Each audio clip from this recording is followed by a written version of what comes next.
My name is Naomi Ellery. I was 26 when I learned that trust is not a feeling. It is a number in a bank account, and numbers can be erased in a single afternoon. The message came while I was kneeling in wet mulch outside a client's greenhouse, gloves caked in soil, sketching where the hydrangeas would go come spring. I designed gardens for a living, a strange, patient career I'd built from nothing but a community college certificate and an eye for how light moved through leaves. It wasn't glamorous. It was mine. My phone buzzed against my hip. A bank alert. Unusual withdrawal activity detected. I remember laughing at first, the way you laugh at something before you understand it's not a joke. $12,400. Gone from the account my mother and I had opened together 3 years earlier, back when I was 23 and terrified of adulthood, and she had said, so gently, let's just put both our names on it, sweetheart, in case anything ever happens to you. I had believed her. I had believed the softness in her voice the way you believe weather, as something that simply is, not something anyone controls. I called her from the client's driveway, my hands still gloved, dirt falling onto the phone screen. Mom. There's a withdrawal on the account. $12,000. A pause. Not a guilty pause, a practiced one. I would think about that pause for weeks afterward, turning it over like a stone in my pocket. Oh, honey, she said. I meant to tell you. Your father and I are going to Portofino. It's been such a hard year. We just needed this. I stood very still. Behind me, a sprinkler ticked on somewhere, that small mechanical hiss filling the silence I couldn't. That was my savings, Mom. For years of it. It's family money, Naomi. What's yours is ours. That's what family means. I did not cry in that driveway. I want to say that clearly because for a long time I thought the story of my life was the story of a girl who cried easily. I did not cry. I stood in the mud with my dead phone hand hanging at my side, and I understood, with a clarity that felt almost peaceful, that something between my mother and me had just changed shape permanently, even if neither of us said so out loud. That night I sat at my kitchen table with the bank statement printed out in front of me. The numbers so ordinary, so bloodless, describing something that felt like a wound. I thought about the years I'd spent transferring $20 here, $50 there, skipping the dinners out, wearing the same coat 3 winters running, all so that one day I could put a down payment on a small house with good light and room for a garden of my own. I thought about how many times my mother had told people, proudly at holidays, to aunts and neighbors, Naomi's so responsible with money. Not like her brother. Responsible. As if my discipline had simply been raw material, waiting for someone else to spend. I did not call her again that week. I let the silence sit there, unfamiliar and strange, like a piece of furniture moved into a room where it didn't belong yet. There's a version of this story where I rage. Where I drive to my parents' house and scream in the driveway the way people do in the videos I sometimes watch late at night, women shouting truths across manicured lawns while neighbors peer through blinds. I understand the appeal of that version. I even wrote it once, in a furious voicemail I never sent, deleted at 2 in the morning with my thumb trembling over the screen. But that was never who I was. My mother used to say that about me too. Naomi keeps everything inside, just like her grandmother, and I used to think it was a criticism. I have come to understand it as something closer to a survival skill. Instead, I opened her Instagram. I don't know what made me do it that particular night. Maybe it was the specific cruelty of algorithms, the way the app seemed to know exactly when to surface old memories. There she was, my mother, my father, glasses of Aperol spritz catching golden light on some terrace above the Ligurian Sea, the caption reading finally, some peace with a small sun emoji beside it. Finally, some peace. I sat with that phrase for a long time. Peace, purchased with my 4 years of unpaid overtime, my skipped birthdays where I told friends I couldn't afford dinner out, my careful, joyless discipline. I scrolled further back, the way you pick at something that hurts, and found older photos. My brother Caleb's graduation party, catered 3 years ago, the kitchen renovation, 18 months ago, a small getaway to Napa that I now understood, looking at the dates, had happened only 2 weeks after I'd deposited a large tax refund into the joint account, just to be safe. It wasn't one betrayal. It was a pattern I had simply never been shown clearly before because I had never looked. I had been too busy being the responsible one, the daughter, who didn't need watching. There is a particular kind of grief that comes not from losing something, but from realizing you never quite had it in the way you believed. I grieved my own naivety that night more than I grieved the money. The money, I told myself, foolishly, bravely, I'm still not sure which, could be earned again. What I could not so easily replace was the version of my mother I had carried since childhood, the woman who used to sit at the edge of my bed during thunderstorms, who once drove 4 hours in the snow because I'd called her crying about a boy. That woman and the woman on the terrace with the spritz were, apparently, the same person. I had simply never been asked to hold both truths in my hands at once. I closed the app. I opened a spreadsheet instead. If I could not undo what had happened, I could at least understand exactly what it had cost me. Not for revenge, not yet, but because numbers, unlike people, do not lie to you if you ask them the right questions. I stayed up until 3, and by the time I finally slept, something in my chest had gone very quiet and very still, like the eye of a storm settling into wait. 3 weeks passed. My mother texted twice, cheerful, unbothered messages about a recipe she'd seen, a mutual friend's engagement, as though the withdrawal had simply evaporated from her memory the moment the money left. I answered in short, polite sentences. I did not explain why. I let her fill the silence with her own assumptions, and she did, the way people do when they've never had to consider that someone might be quietly done believing them. My father called once. He rarely called. That alone told me something. Your mother says you've been distant, he said, in that careful, conflict-avoidant tone I'd known my whole life. My father had always been a man who preferred not to look directly at difficult things, the way you don't look directly at the sun. She spent my savings, Dad. A long exhale on the other end. She said it was a loan. She didn't ask me. There was no agreement. There's no loan without two people agreeing to it. You know how she gets when she's stressed. The Hendricks trip, the renovation. It's been a hard year for her, comparing herself to everyone. It's been a hard 4 years for me too, I said. I just didn't spend anyone else's money to fix it. He didn't have an answer for that. I don't think he'd ever had to hold my mother accountable for anything in 30 years of marriage, and I wasn't going to be the reason he started, not over the phone, not for my sake. Some patterns are older than the people currently living inside them. I spent those weeks doing ordinary things with an unordinary attention. I went to work. I knelt in other people's dirt and made other people's yards beautiful.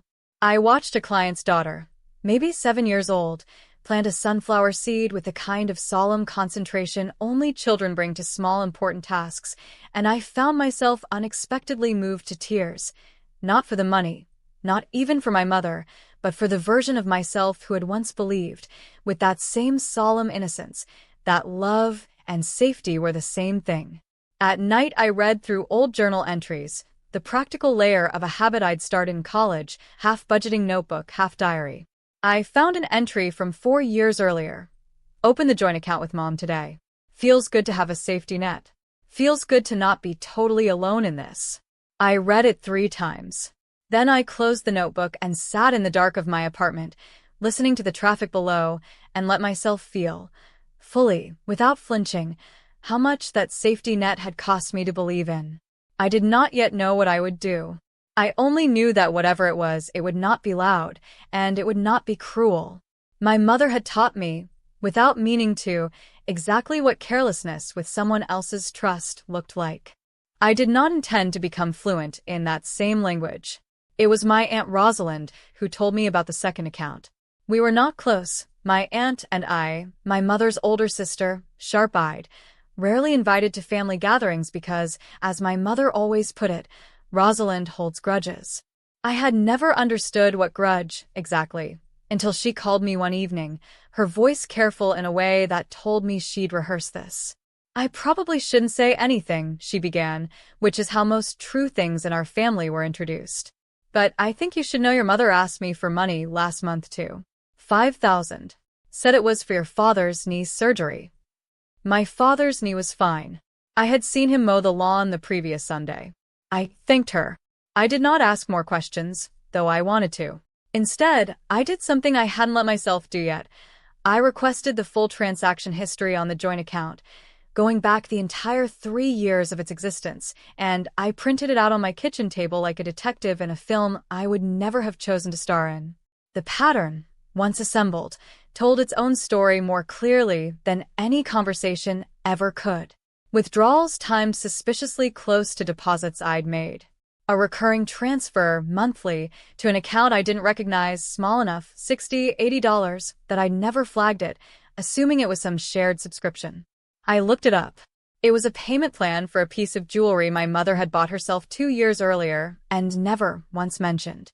I laid the pages out like a spread of cards, and for the first time since the greenhouse, since the mud, since the golden Aperol light on that terrace, I did not feel grief. I felt something quieter and more useful. Clarity. I thought about confronting her with all of it laid bare. Imagine the scene, her face folding into that particular hurt-wounded expression she used whenever accountability approached, the way she would somehow, within minutes, become the one who needed comforting. I had watched her do this my entire life. I had comforted her after her own carelessness more times than I could count. I decided, sitting there with the papers fanned in front of me, that I would not give her that scene.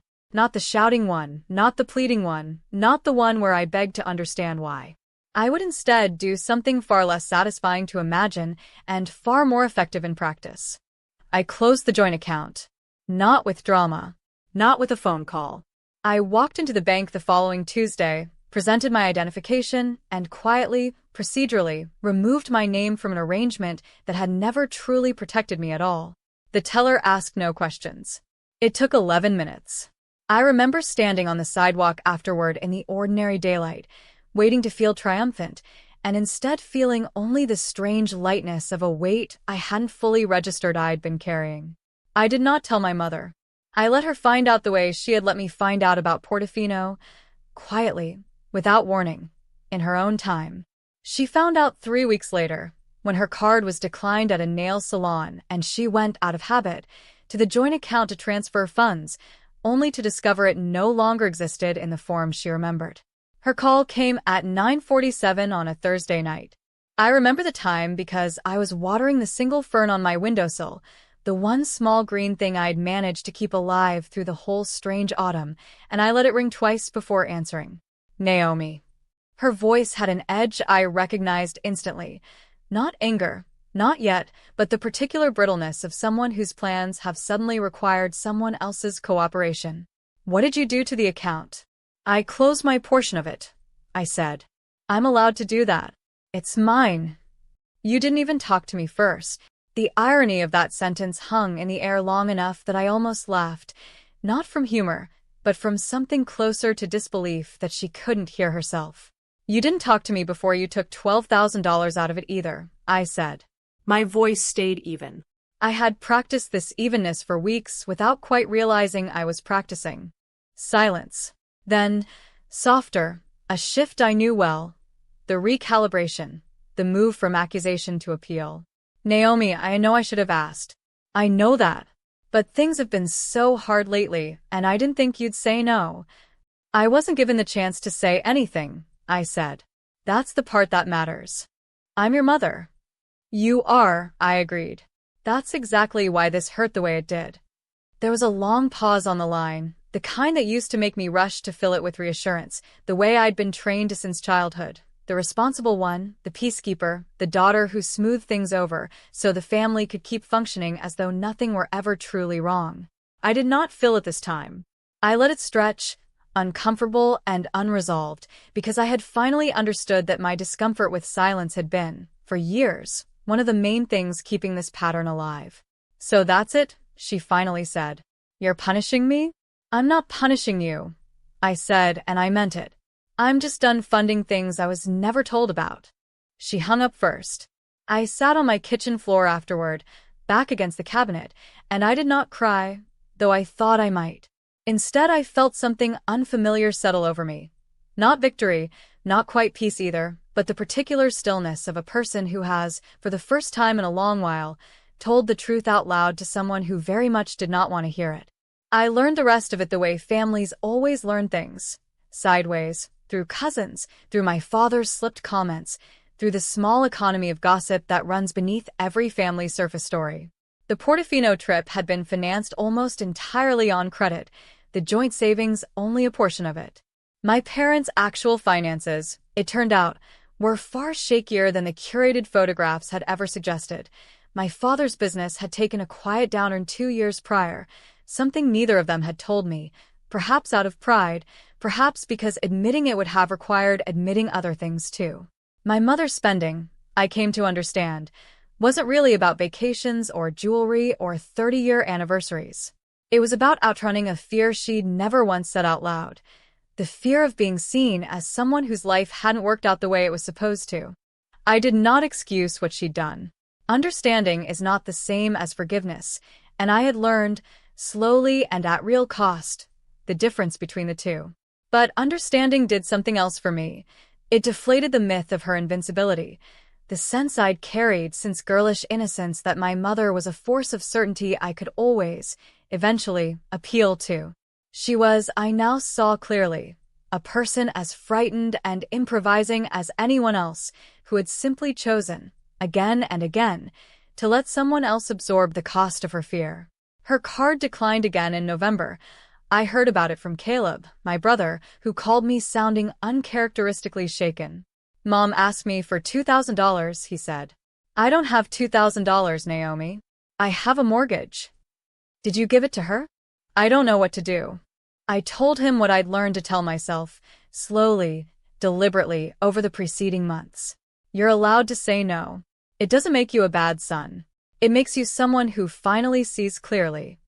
He was quiet for a moment. How did you get so calm about all this? I thought about the answer honestly before I gave it. I'm not calm, I said. I just stopped being surprised.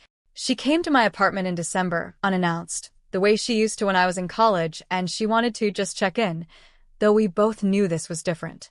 She stood in my doorway in her good coat, the one from before all of this, and for a moment I saw not the woman from the terrace, but the woman from my childhood thunderstorms, and something in my chest ached despite everything.